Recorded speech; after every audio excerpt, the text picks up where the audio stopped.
Hi everybody, this is just a quick video of a few vinyl finds. I've been doing some live streams and that of late, so you might just want to walk away from this because you've probably seen most of these before if you've watched them. I've taken a few down. Anyway, I don't know if I've shown one or two of these which are on an upstanding live stream still already available. I don't know, I can't remember. Anyway, I'm just going to race through. There's a few fairly interesting records.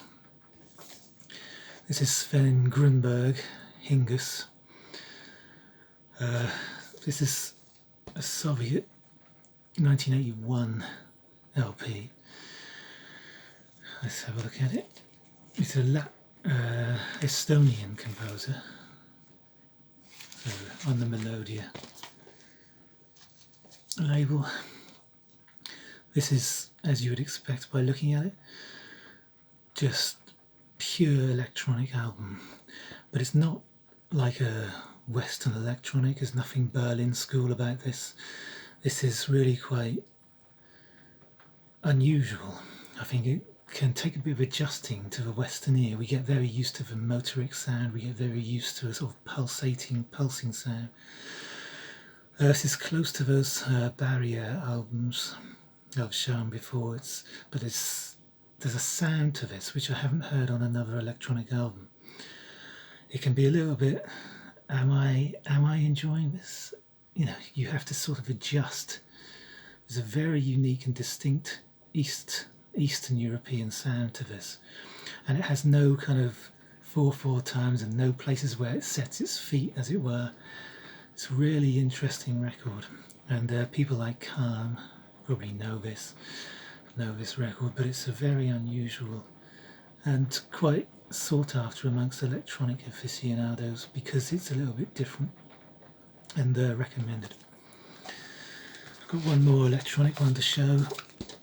This is Miha Kralj. This is Electric Dreams from 1985. Now this guy is Slovenian. If you can hear the noise, it's absolutely hammering down in the background outside the rain. This is on a Yugoslavian label. It's classic mid-80s synthesizer electro. It's not pop, but there's a sort of pop edge to it here and there on a couple of tracks. It's all instrumental, but it's slap bang 1985 in the middle of that high synth sound. But it's got some great music on here, and what makes this is the last track called Vision. If the rest of the album was like that, it would be a masterpiece.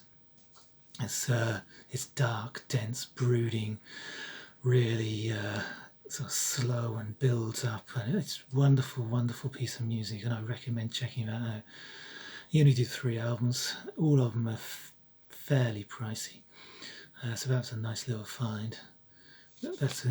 Just check out that track Vision if you're into electronic music. That is sublime.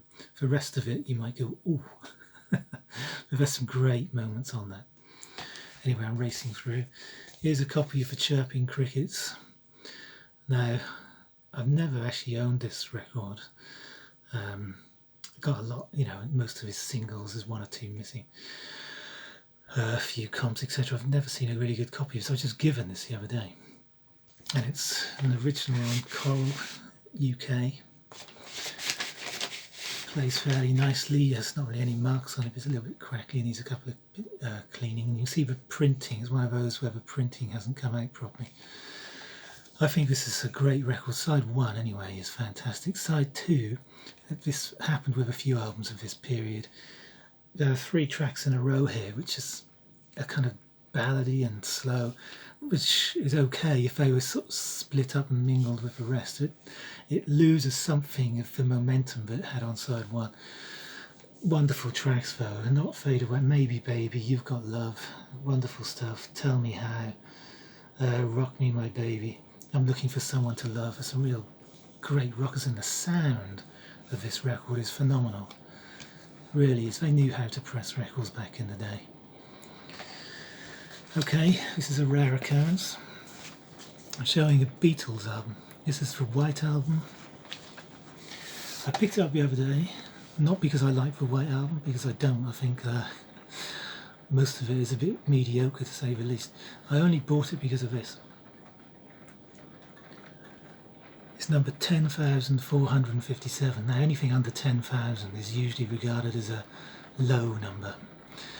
And I've never seen one this low before, so I thought, should I leave it? Should I take it? It's not complete. It is a first pressing. It's mono, which is the better mix to my ear.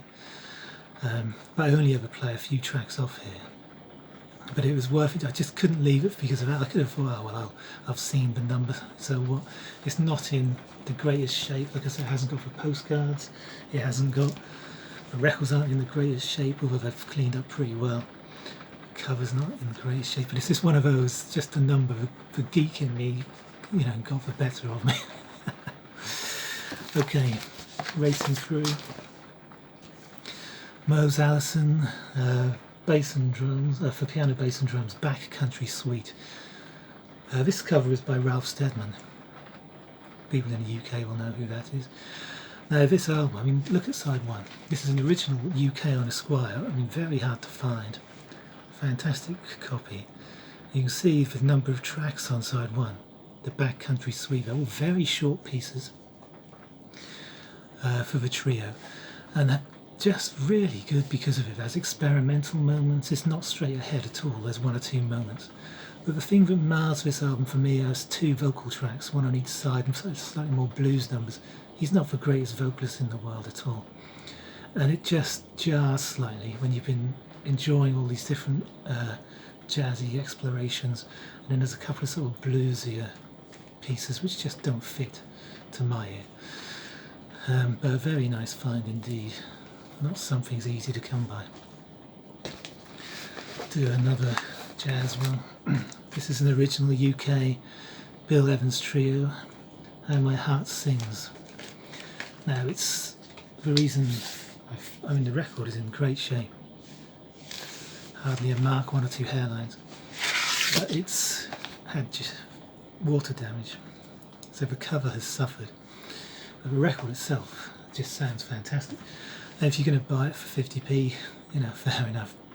These things are quite pricey, original prices, you know. Fantastic album, really is good. I can see why it's perhaps seen as one of his better LPs. It's an up-tempo thing, it kind of flows all the way through. He did a session apparently where he recorded this album, and I believe, I forget the name of it, the follow-up was all the mellow, slightly more tender stuff. But this is, yeah, a nice record. Okay, race through. Couple more. Yeah, I'll leave it. I don't know if I've shown this in the live stream I've left up. This is Messiaen. I bought this for this side, L'Ascension. It's an early piece. It's just organ. Now, this is on Argo with the lovely ZRG. There we go, that lovely greenish label. But why it's a fantastic piece of music. When you think of church organs, and you think, oh my goodness, what a huge organ. It's going to be that overpowering sound. This isn't. This is spectral. This is almost like minimal synthesizer sound. It's so, and he plays the same motif and the same, he holds the same chord and tone for a long time with just slight shifting notes, really quiet. I mean, it's fantastic. If you're into minimal synthesizer music of any description, this would be right up your street. It's a 4-movement piece. The third movement, it actually sounds like an organ. There's a church organ at times. But the other pieces are just wonderful, wonderful, kind of ethereal, but at the same time a kind of captivating and dense sound to them. Really, really good. Highly recommend that piece. Okay. Couple more. This is James Joyce Soundbook. Never seen this before. It's lost some of its spine there. But what was really nice about this, and forgive me for repeating if anyone who's seen the stream, 4 albums. These are actually available individually in the States. This is a US press. These are on Cadman. Is Ulysses, Soliloquies of Molly and Leopold Bloom, Finnegan's Wake, Shenva Penman and Anna Livia Plurabelle, read by Cyril Cusack, Siobhan McKenna. These are in superb condition. They've been kept in that box, and you can see, you notice there's no ringware, which is what you normally see on these US albums. Portrait of the artist as a young man, a book which I have not read since I was a young man, about 30 years ago. I need to get back into that. And Ulysses, again, one of those books which are the great unread novels of our recent centuries, Moby Dick and Ulysses. A book I have never read. I've tried it, I've just never quite connected. I've enjoyed passages of it. I've never actually waded all the way through. It's partly an attention span thing for me. There are too many other books at the same time. But maybe one day. But this is the most interesting disc, I think, because you actually hear James Joyce himself reading a couple of passages, one from Ulysses and one from Finnegan's Wake. But again, quite a nice thing. And I'm finishing off with 45, so you album people can just rush away. So a couple of minutes on these. First of all, this I haven't shown all these. This is Tell Laura I Love Her by John Layton, his first single.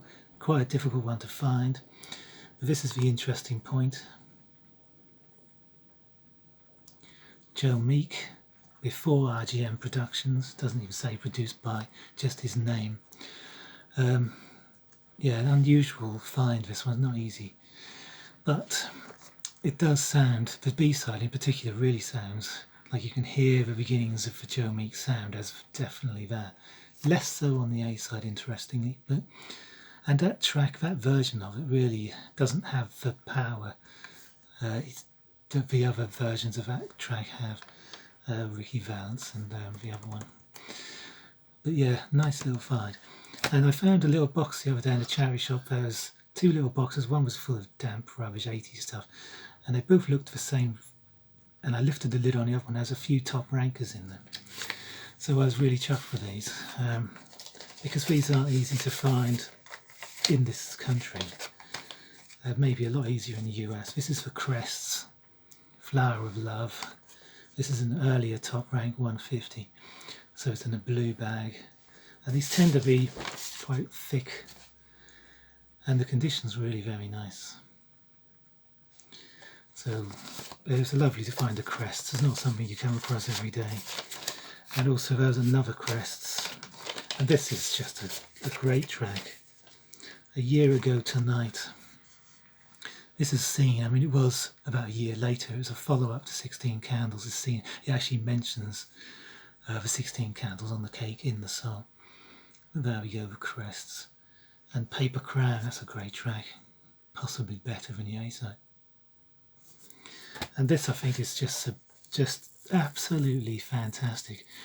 And if you're into rock and roll, I know people like John, Bob Boone, Madam Sin probably knows this. He'd seen my stream anyway, but here it is more clearly. This is Billy and Eddie. The King is Coming Back, and Come Back Baby. It's so good. It's got some great electric guitar, especially on the B-side. But what this is about is Elvis coming out of the army. He's coming back, you know, and they're just looking forward to him coming back. It's a great little track. It's so of its time. Obviously, it was written for when he's leaving the army in Germany and coming back to the US. And you know, it's saying things like "swap the Jeep for a Cadillac." You know, the King is coming back. Absolutely fantastic little track, that one. And again, on Top Rank, you get a lot of obscure one-off singles. This is an obscure one-off. I used to flip past a lot of Top Rank, thinking I was a bit cheesy, because in my experience, some of it was a bit. I don't miss any of them anymore. I just take the lot because you find gems, and this is a real little gem. Anyway, that was as quick as I could do it. Thank you very much, everybody, and I'll see you all soon. Cheers.